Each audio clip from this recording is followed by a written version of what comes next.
مساء الفل. في قرار نزل من الاتحاد الافريقي ان اللي خارج من بطوله افريقيا دور ال 32 مش هيلعب في الكونفدراليه، وان فرصه الزمالك حلوه ان هو يكسب الكونفدراليه السنه الجايه.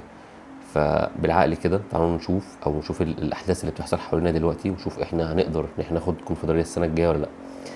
الراجل يعني مش متشائم يعني، بس ايه، نقرا كده ايه الدنيا عامله ازاي. انا شايف ان احنا مش هناخد افريقيا الكونفدراليه السنه الجايه. ممكن كمان ما نطلعش رابع دوري كمان السنه الجايه، نطلع خامس او سادس. ليه؟ تعال بص ليه. اول حاجه، المنافسه ما بقتش اهلي وزمالك وبيراميدز وفيوتشر، زود عليهم زد، طلع عليهم من تحت. شوف الناس مين اللي جاي بقى يدعم السنه الجايه بصفقات وايه، هيشد عنك شويه كمان. طيب، انت بقى عملت ايه بقى عشان تستعد للموسم الجاي وكونفدراليه السنه الجايه؟ موسم الانتقالات بدا بقاله 10 ايام اهو ولا 8 ايام. ايه، ما عملتش حاجه. انت مصطفى فتحي لسه ليك فلوس عند التعاون، ممكن تروح تخلص الموضوع وتاخد مصطفى فتحي. انت مش عايز مصطفى فتحي عشان ما رضيش يقعد مع امير ويجدد، وامير مقموص. فمش عايز مصطفى فتحي مع انه فرده تقيله. مصطفى فتحي خلاص انت سايبه. انت اي حد يطلع مش بكيفك، او ما يعملش اللي انت عايزه، او مفيش مصلحه جايه من وراه، انت مش عايزه. ولازم تبتدي تطلعه ان هو تسوق سمعته يعني. سواء بقى طارق حامد بقى اللي كان عايز يقعد معاك وقدرني وما قدرنيش، واذا كان مصطفى فتحي، اذا كان بن شرقي اللي قلت ان هو هرب في الاخر طلع ليه فلوس عندنا وما هربش ولا حاجه. بن شرقي اللي قلت عليه ان هو بتاع مش عارف ايه، وقلت على برضه عليه قلت. وغيرهم. امام عاشور هو لسه من 10 دقايق ولا من ربع ساعه طلع تقول ان امام عاشور انا جبته ب 10 مليون وبعته ب 90، خلي الاهلي يلبسه. يا عم في حد بيقول كده؟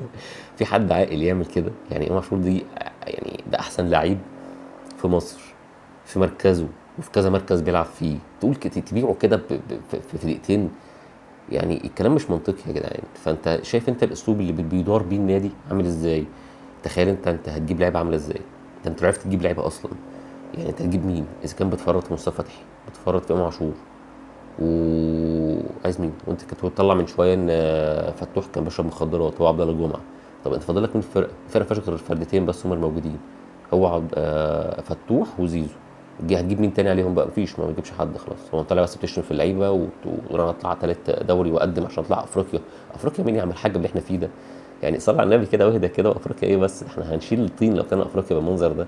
ومش كل حاجه تحشر الاهلي، يعني مش كل حاجه تحشر الاهلي يعني انت عندك لعيبه اجري وراها، مش عيب تجري وراها.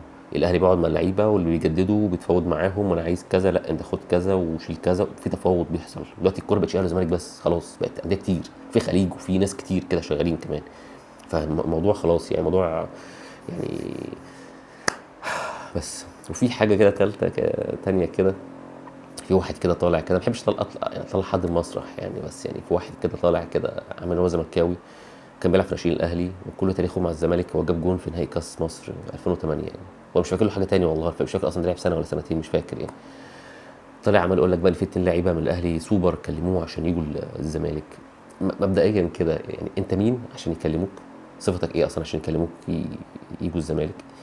تاني حاجه، انت مين يعني؟ انت صفتك ايه في جوه النادي؟ تاني حاجه، انت مين اصلا بره بقى عشان يكلموك؟ تمام.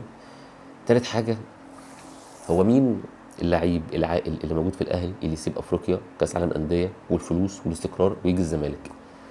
اذا كان لعيب مشطب مشطب والاهلي هيرميه، غير كده محدش هيجي لك. فما ما تاكلش بقى يعني، تقعد تعمل نفسك وتحزق، وانا ما اعرفش جبت الاخبار الزئبقيه الهنديه. ما اعقل شويه كده واركز كده.